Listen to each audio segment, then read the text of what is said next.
Good evening, Garden City. I'd like to call to order regular city council meeting for Monday, February 3rd, 2025 at 7 p.m.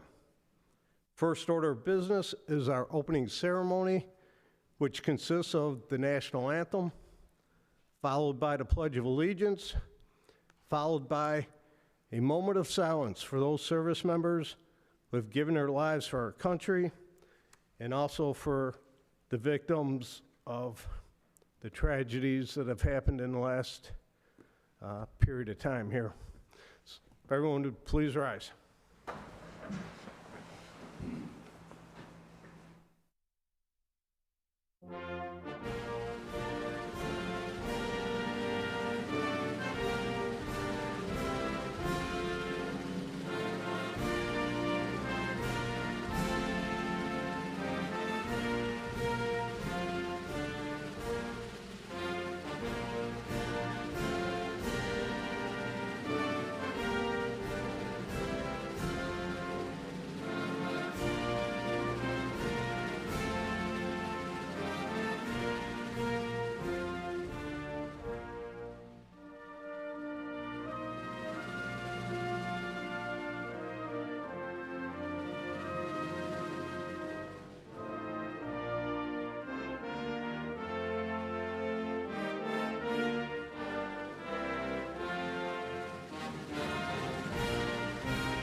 I pledge allegiance to the flag of the United States of America and to the republic for which it stands, one nation, under God, indivisible, with liberty and justice for all.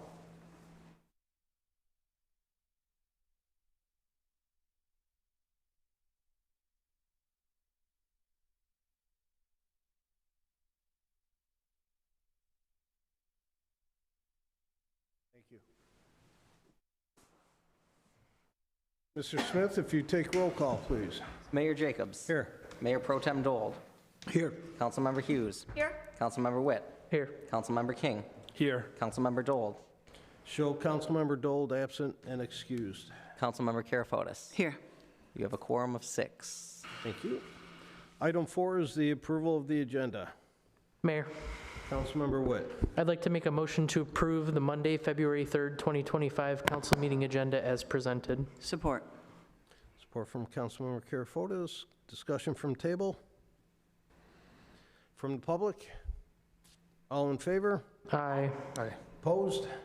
Motion passes 6-0. We have no recognitions, no county or state officials, no public hearings. Item 11 is consent agenda. Mayor, Councilmember Witt. I'd like to make a motion to approve the consent agenda items A1 and 2 as presented. Support. Support from Councilmember Karafotis. Discussion from table. From the public. All in favor? Aye. Opposed? Motion passes 6-0. Okay, on to our action items. We have one action item, City Council schedule, budget schedule. Mr. Smith, do you want to say anything on that?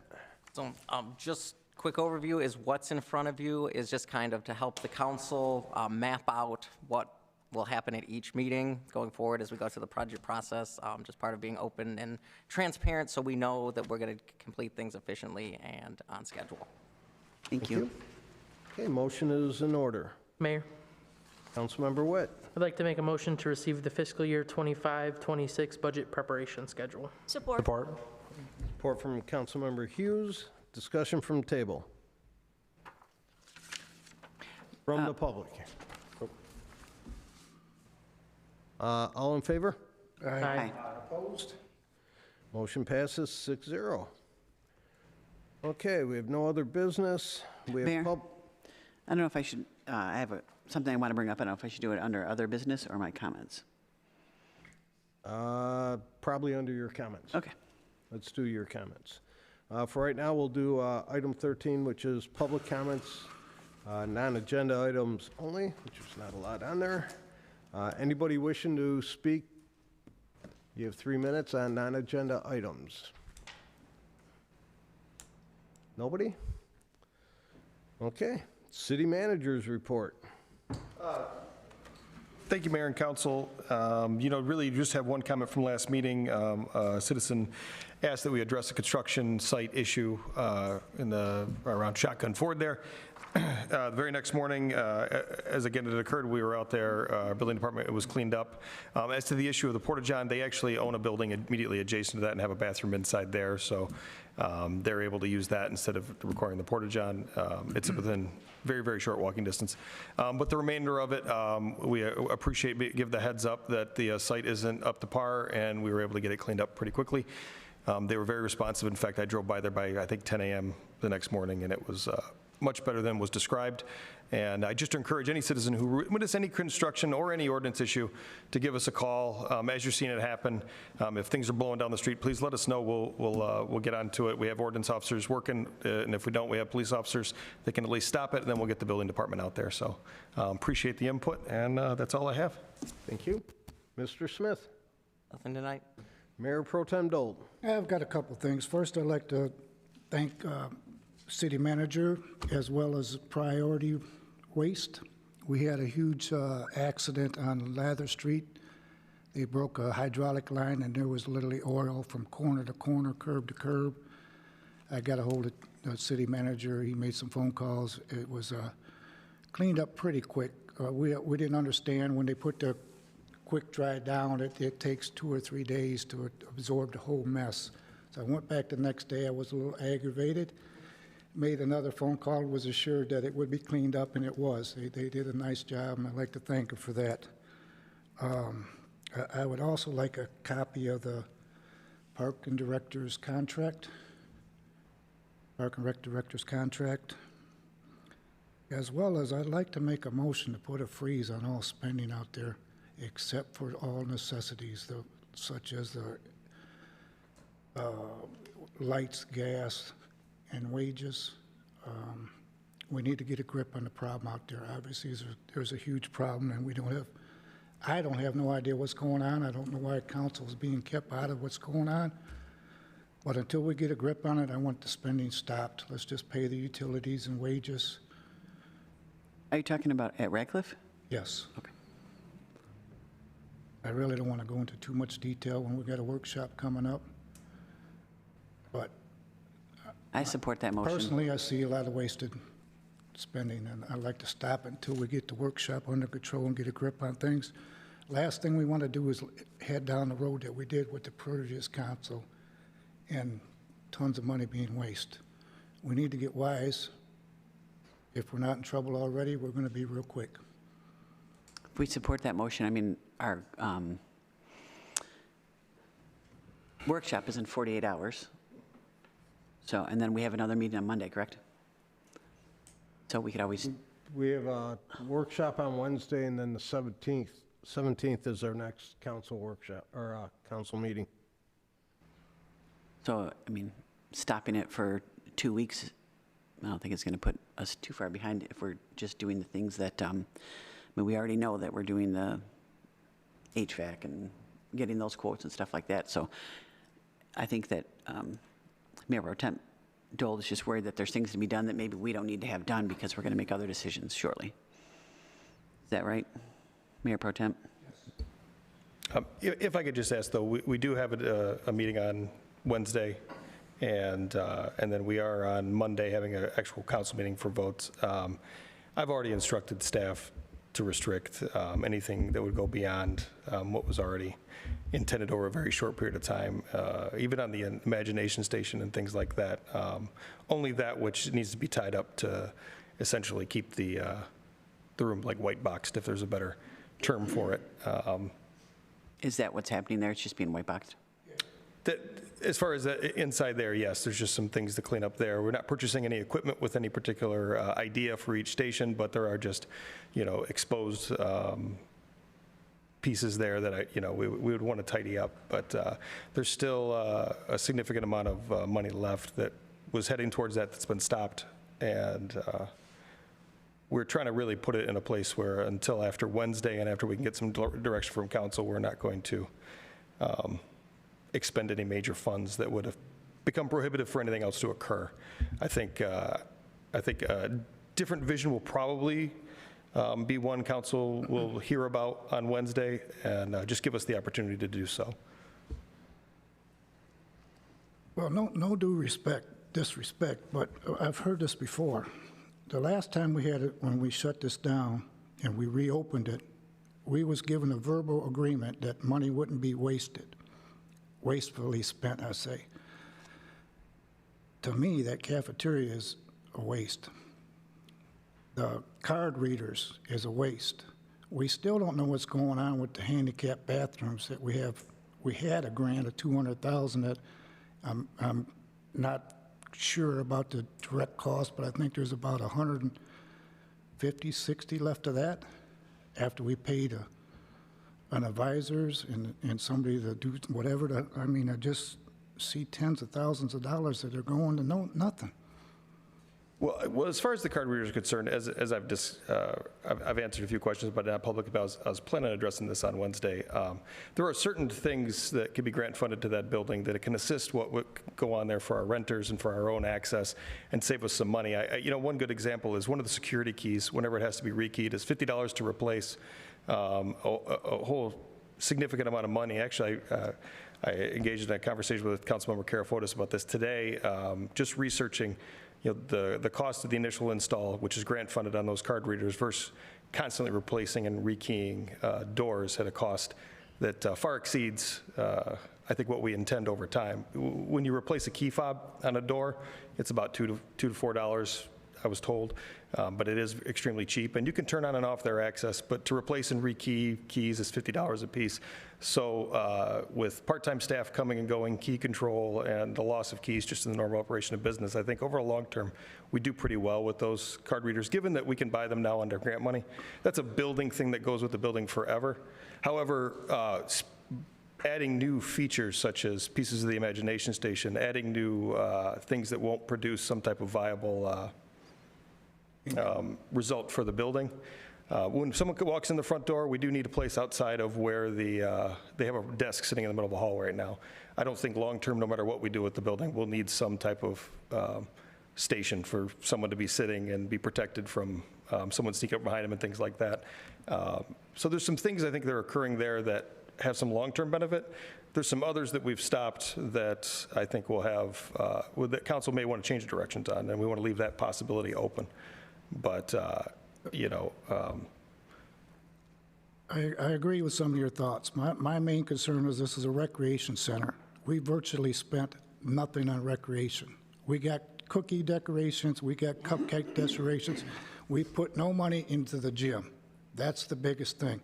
We did take $100,000 away from the gym budget to build a new cafeteria, even though we don't have the foot traffic to supply the old cafeteria we had. I'm hearing the residents want a bigger weight room. Now we got the Imagination Center. They don't want to open up the weight room because the Imagination Center. There's just, as far as recreation, I see everything at a standstill, but we're building this beautiful new cafeteria, an Imagination room that's not bringing in no income, but we're not working on the gymnasium or expanding the weights. I'm a little confused at what we're running here. I hear everything you're saying, and actually, if you would have been in a meeting I had with the Parks and Rec director today, and some of the concepts we're actually articulating, you'd be very pleased to hear them on Wednesday. Specifically addressing the things you'd say, specifically a gymnasium, and redirecting some funds and doing those very things. In fact, she's got a nice map laid out of some things we can do. I'll say this is a fact since it came up. Turns out the building we intended to build, I think earlier in the previous administration, the gym attached. The auditorium gymnasium we have there is actually larger if you take out the stage. So there's some opportunities for us to shift some funds here, and our decisions right now are keeping that in mind and keeping those options open. So on Wednesday, I think you'll be pleasantly surprised with some of the thoughts we've had over the last little bit, and as we examine this planning going forward. Some of the very things you've stated about concerns about revenue and operating costs of like an imagination station, its viability in the future, are all things we plan on addressing. And just the lack of operational funds we're going to have in the future to operate what was originally visioned. So we are, myself, the Parks and Rec Director, and the Finance Director have been discussing this and discussing what kind of pivot we can make. And that is the purpose of that workshop. Our goals will be to articulate those things, to give council the chance to articulate that vision. But I do think the ability to have, some of the things we've already, gone heavily in before we even had a chance to really adjust the plan based on our current realities is, like the entrance does make sense to continue to finish. It is pretty much built out. It just needs to be finished. But at the same time, those are all decisions council will have to make, but I would just enjoy the opportunity on Wednesday to provide that information to you. And I think your concerns are warranted, and they'll be addressed. Okay. Mayor? Hold on. We have a motion, we have a second, so other comments from the table? Mayor? Hold on. Councilmember Karafotis. Okay. I was just going to say, I don't know if Mayor Pro Tem shares the same view that I do. I agree what you're both saying. I just think that we've talked about the spending at Radcliffe before, and I don't think that either one of us have seen it all slow down as much as we thought until the workshop. So, I mean, would it really hurt for us to say, let's just not do anything until after the workshop or until our meeting on Monday? I mean, today's already Monday. It's 7 days. Okay, Councilmember King? Yeah, I guess my thought, maybe, city manager can, maybe if I'm wrong, but I think stopping spending at Radcliffe is probably more disruptive than we maybe realize. I mean, especially like the concession stand and the front desk. I mean, we already approved a contract for that contractor to continue working and building that. If we're stopping, can they continue to work in there? Can they continue We already to- approved that, so we're talking about any new spending. We already approved the contract. That's already done, right? Well, I guess I don't understand the motion then, because there's That nothing is else in where front of us. There's other things that are going on there that we didn't approve. Well, the motion was to stop spending Right. in there, which tells me that we would stop all construction. I personally, I'd rather wait till Wednesday. I don't think we're going to spend that much money in a day and a half before we get to the meeting. We can't make a motion at that meeting. It's a workshop. What's that? We can't make a motion at that meeting. It's a Well, workshop. we can give them direction at a workshop.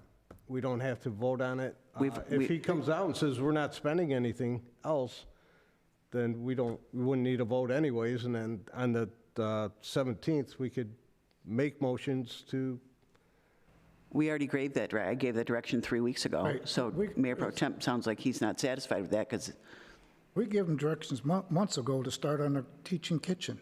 It was totally ignored, and then we switched it around to build the cafeteria when we don't have the foot power to supply the cafeteria. Sure, them kids want a pop or a pizza or a Prince-O, but there's nobody in there.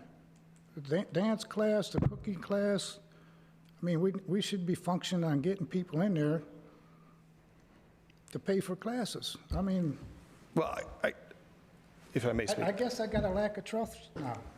We did this before, and we had an agreement, and then what did the card readers total cost?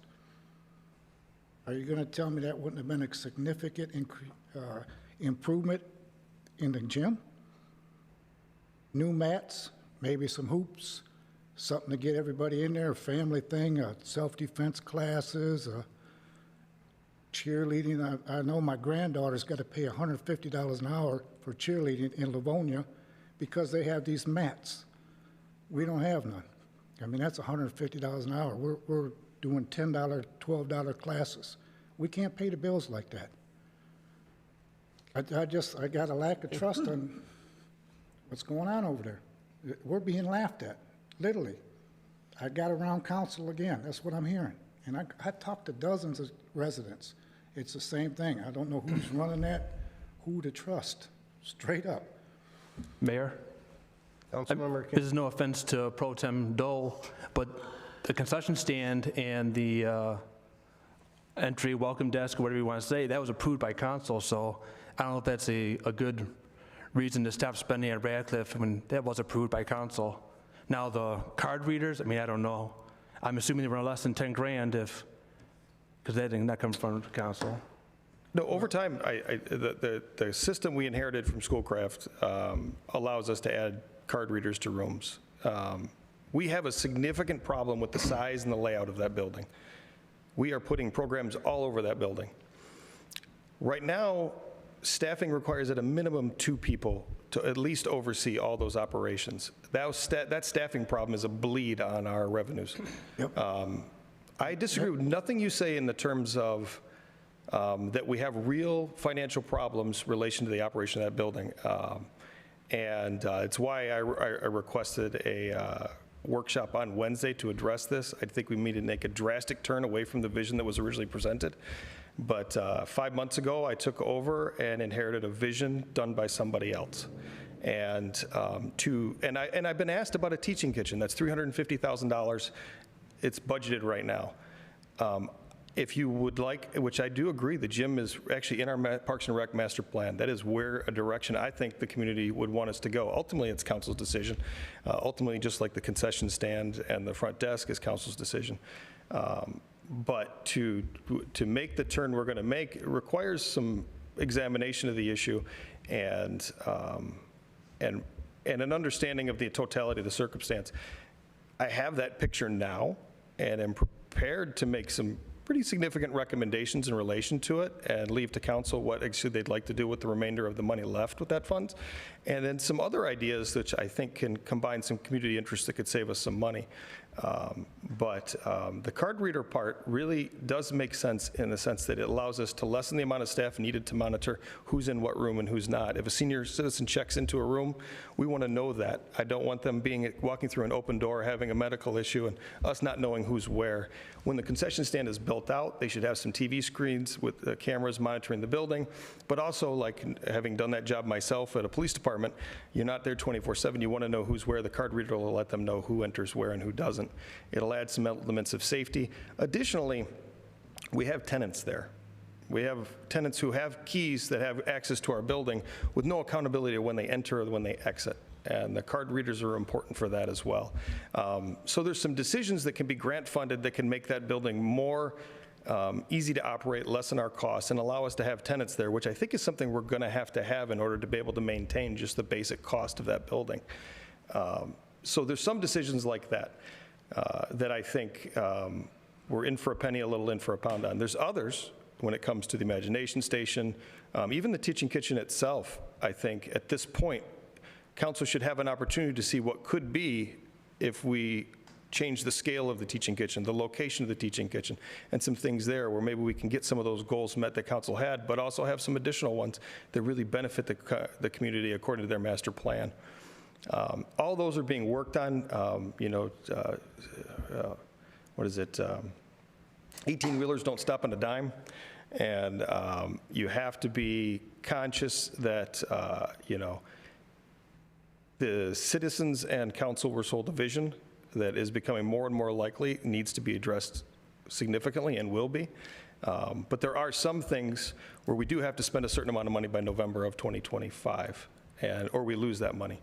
Because this isn't Garden City capital spending. So I want to spend no money that causes us additional operational costs. I want to spend money that saves us operational costs. Card readers save us operational cost. A front desk that's located and a cafeteria that's in one place, that saves me operational costs because I only have to have one person working who now can monitor the building better. There's decisions like that that I think were approved by council and can be moved forward. But there's other decisions, such as the Imagination Station and things like that, that I think are permanent decisions that require operational costs that we just don't have and that council needs to examine.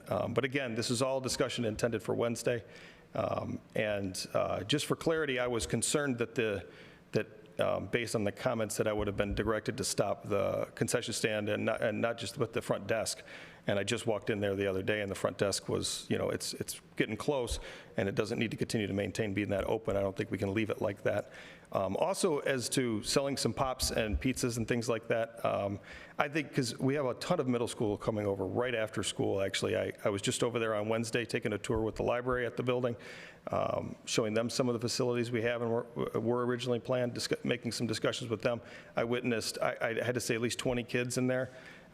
If we had some Mountain Dews and some pizzas to sell them, I'm just trying to think of ways we can recoup some of the costs of the person sitting there, and a concession stand can do that. Do I think it's an ultimate solution to our operational problems? No, but I do think it's in the right direction, as opposed to some of the other things we stopped construction and stop adding things to, and have paused. Okay, back to the card readers. We paid, what, $165,000 for a top-of-the-line security or camera system. There's cameras in all the rooms, all the hallways. We should know who's going in what room, and it should be all on the cloud, where if you got an issue at 3 o'clock Wednesday morning, something disappeared, you'd be able to rerun it, see who's in that room. I'm just not getting the card readers, and did we have a cost? Well, I don't have a cost in front of me right now, but 88,000 square foot is the building, with 2 tenants, including small children and seniors. I'd like to be in a manner where one person could monitor those pretty sufficiently, but one person watching that many cameras, again, I didn't design this plan, nor would I necessarily have done all these this way, but I've inherited it, and we're managing it the best we can. And like I said, we get to Wednesday, and I think we're going to be looking at a different vision that's going to be presented, and some concerns that can be addressed. It's no secret. We started this year leaning on our general fund in this budget pretty heavy. I don't think that's a good way to go forward, and we're going to have to make some hard choices in regards to that. So none of what you're saying I disagree with, other than the sense that I just don't want to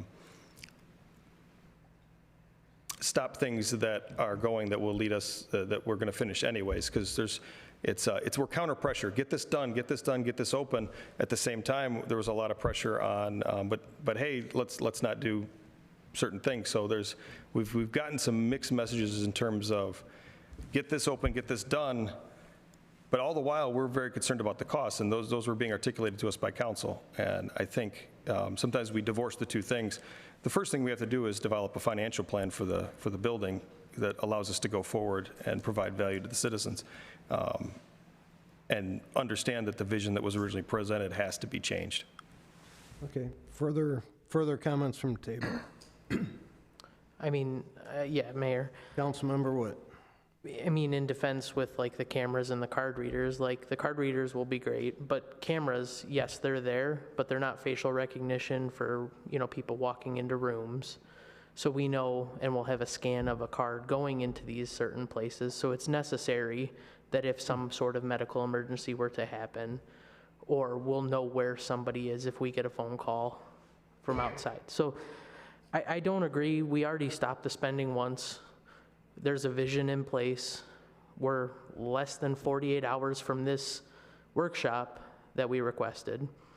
I don't think it's necessary to derail a whole train again when we have a workshop on Wednesday and then we have another council meeting on Monday if it so chooses that the motion gets brought back up again after the workshop where we see a new vision that's going, then we make a decision going there. Because again, as to the same point, these less than 48 hours isn't going to change anything, and then into another less than 7 days to the next meeting. Why stop it for a week if what we see on Wednesday is enough for us to be like, okay, well, we now wasted 6 days and 23 and a half hours putting a stop to the spending. I mean, it's double-edged sword. Mayor? Further comments? Councilmember Hughes. I just want to say, I understand where Pro Tem Dole is coming from and his concerns about, and there's a history that came with that I think will create opinions, based on things like an expenditure for card readers that wasn't mentioned to council, and I see the importance, I see where you're coming from, Mr. Tim. I understand where you're coming from as far as having people who are leasing the building and, and having people, having people lease spots and needing that extra security about coming and going.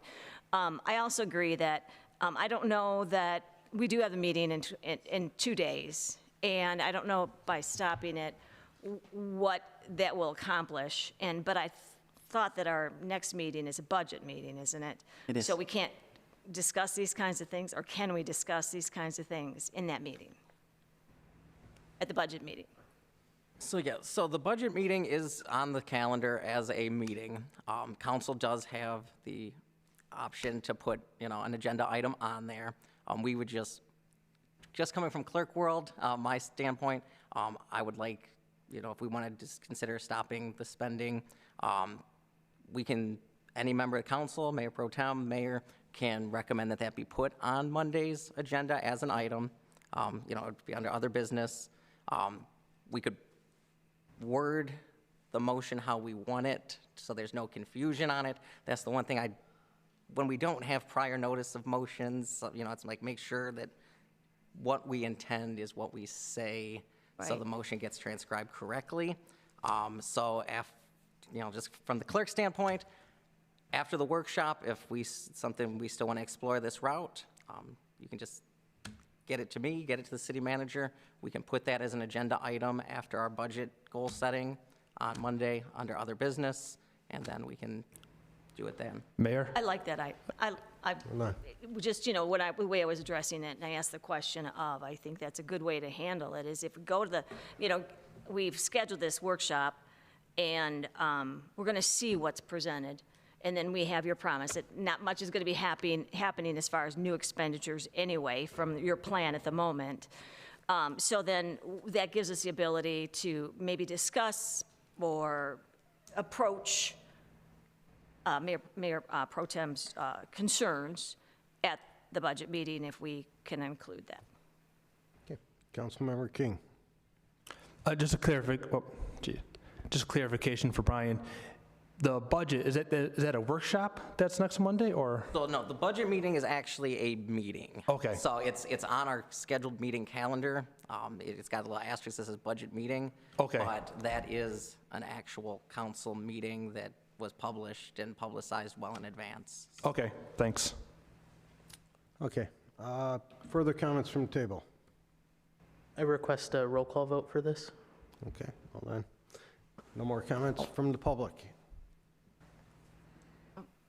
So, and just before, I think it would be pertinent before we do take a roll call vote on it, just if Mayor Pro Tem would like to repeat the motion, just so everyone knows exactly how we want it worded for the record. I'll rescind the motion. Is that okay Support. with the support? Okay, so there is no motion. Okay, further comments, Mayor Pro Tem?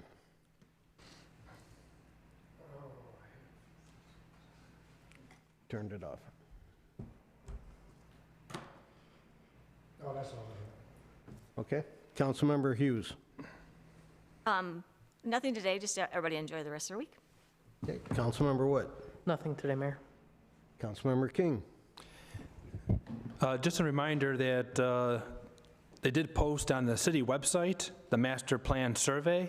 So if you were not able to attend the meeting, there's a survey online on the city website page where you can answer a questionnaire. What you would like to see the future homes in Garden City and in the DDA. And that's all I have. Thank you. Councilmember Karafotis. I have just a couple things, and I'll be short. Since I'm not the only council member that was curious about the card readers, I know that like a month or two ago, I think there was some paid invoices. I think it was already at like $2,700. I would like to know, I guess, the location of all the card readers, where they're going, whether it's, I think earlier today you mentioned City Hall, Parks and Rec, and the ice arena. So I don't know how, if we already spent like $2,700, we're doing all those places, that it's got to be over $10,000. So that should come in front of council anyway, right? They're different projects. If we're installing card readers on all our doors, isn't it one project? No, no, the fire department, this was pre-planned. Why, I don't mean the and fire department, Fire 'cause that's department, and covered then under the grant. Radcliffe has been going for a while, and then the city hall was $4,000. And I guess you know, as it keeps coming up, we spent $3,000 per year lately I'm not on, arguing the savings, I just want to know. No, I understand. But you know, when we say it in public, I just want to give people the perspective on the administrative logic behind a particular decision. To think that we're just this luxurious card reader plan. I've discovered that, you know, the security keys we use to get into these buildings cost $50 to have rekeyed. I've noticed that there's a key control issue that I'm particularly not happy with, because when someone leaves our service, let's say our part-time person, they leave service, we have to go find, one, a $50 key, two, if we don't find it, that key is in the wind, and we're not doing a search warrant on a part-time person's house to recover a $50 key. It's just the reality of it. The card readers actually are essentially a key fob. It's a $2 piece of plastic that I can turn on and off for each employee. So if someone has access to the building, I can turn that access on, I can turn that access off. Given that we've spent so much money from Westland Lock and Key, I think we rekeyed Radcliffe 3 times over the last 2 years based on key issues, which had some significant costs as well. I keep seeing that get driven up, and I know there's a technology out there that is both beneficial for security. It'll allow law enforcement officers to have access to buildings very quickly and get in the building, but also has a cost savings to us. And it's under it's under the purview of the city manager to make some of these decisions on some of these buildings. Now, Radcliffe, it was a plan put in motion sometime before. The same with the fire department. That part of it was planned. And so then the addition to the city hall was a completely independent decision, simply because I remember, if you remember, council, our locks broke here at the back door of City Hall. It prompted me to ask some of these questions. And the logic of adding the key fobs, given that we have auditors coming in and out during the season, I need to give them access and then take it away, you know, not handing them keys that they could go out themselves and have duplicated. There's some concerns I've always had. And additionally, as a law enforcement officer in Garden City, I wanted our police officers to not have to run into City Station, find the one key for the building, use it on the one door they have, instead have a couple points of access which they can access quickly in the event of an emergency. So those all lend itself to the City Hall part of this. It was completely independent of Radcliffe or the fire department's decisions. The two have nothing to do with each other other than they are systems that are similar, but I see this building as a building that needed access properly, and we need to stop losing money on $50 keys. I'd rather, if someone lost their key fob, we terminate it, replace it for $2, and they're back in business, and I don't got to pay $50 for it I spoke to a DPS member today who had 20 of the $50 keys on a key ring. He had $1,000 a key ring right there to replace if we had to replace those keys. I thought, oh, he could have one fob for the entire, for all those 20 keys, and if it ever got lost, it's $4. And I could turn them on and off. So I just wanted to put that out there, because I think sometimes, you know, especially when we're having a discussion in public, there lacks that administrative explanation, and I just wanted to provide that to you as some of those details I provided to you tonight. I know you said that, I didn't get a chance to look at the email, but you said that you had looked up recent things in the last couple of years. How much money do you think we wasted on keys and rekeying stuff? I mean, we're at $6,000 over 2 years, just on keys. And right now, through most of these projects, we have the opportunity to add a key fob system at the cost of a grant. And we're going to need access to these buildings. And keys are going to be an issue if we're going to have tenants in these buildings to operate and generate revenue. So to be able to turn on a tenant's, and we've had tenants not pay, as it turns out. And it's easier to turn off that key fob than to go demand a key from them for our building. You know, and given that in some of these buildings that cost will be defrayed to a grant, it just seems very wise to me now that we change the things. I think we've done some things like at Radcliffe, a roof, an HVAC, keyless access that we can turn on and off and not have to spend a lot of money to replace. Those are wise decisions on the infrastructure of the building. Those are things that will last us and provide value in perpetuity. However, things like specific programs and designing and making rooms look nice, that's not where I'm interested in spending money right now. We're not in that place. But if I can utilize grant money efficiently and effectively, that's what I'm going to do. And even if I use city general fund money, I'm going to do it efficiently, effective, and it's going to have win-win.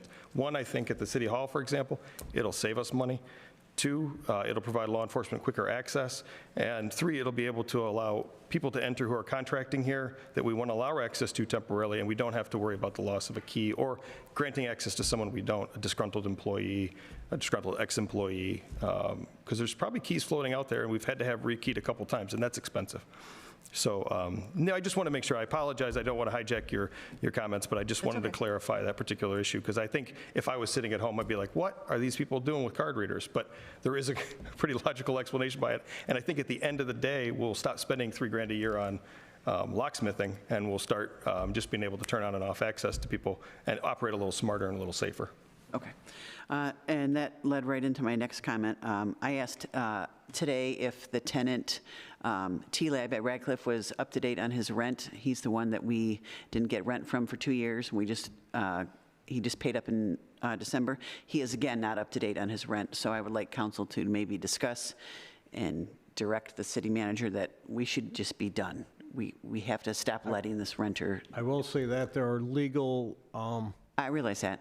I realize our contracts are different, but he's also negated the lease by not paying. So we're already spending $3,000 paying our attorney to get $3,000 because that's all his rent is. So it makes no sense. Let's spend $6,000 and be done with him and get somebody in there that's going to pay us our money.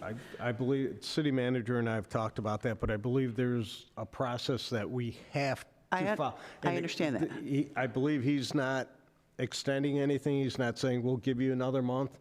But it's a process through the court, and Mr. Givens, you might be able to expand. If council would like, I can have our attorney provide a legal opinion around that, I'm just saying, maybe we could give the direction and, that we don't want to give him another chance, is what I'm saying. I think the city manager knows that. And I will pose that question specifically, that's a desire of council not to have tenants who aren't paying regularly and continue to do this, and I'll have him provide an opinion that gives us our legal options. Because when it comes to landlord-tenant law, it's a very different world, and that's why we have a city attorney, and I will direct that question specifically to him. Yeah, and the reason I'm asking is because we said that before. So now we're in the same boat again. We've already said we want him to pay, and he's not paying again. So I think that having the lawyer's opinion would be great, because we need to get him out of there and get somebody in that's going to pay the money. Yep. Okay. Then the other thing I want to say is I was contacted by the GCBA today. They wanted me to announce that the Plymouth AAUW theater group is going to be putting on Beauty and the Beast at O'Leary Auditorium, February 6th through 8th. They have shows on Thursday and Friday at 7 p.m. and 2 shows on Saturday at 11 and at 2. And then my last thing was, do we have any updates? Are we working on the grant for the sidewalks? We have received some communication, but not full, information, but I can provide an update to you. Okay, and that's it. Okay, thank you. I have a couple things. Mayor Pro Tem wanted me to remind everybody, Neighborhood Watch, not this Tuesday, the 11th, a week from Tuesday, at 7 p.m. at the Garden City PD. So that's back up.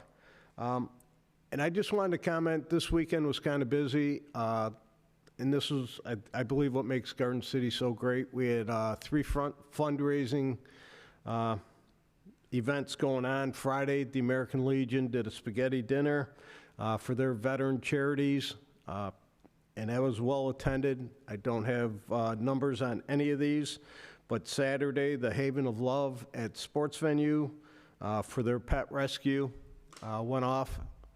You may have seen the little bulldog that I had on my post, looking cute as bulldogs can be.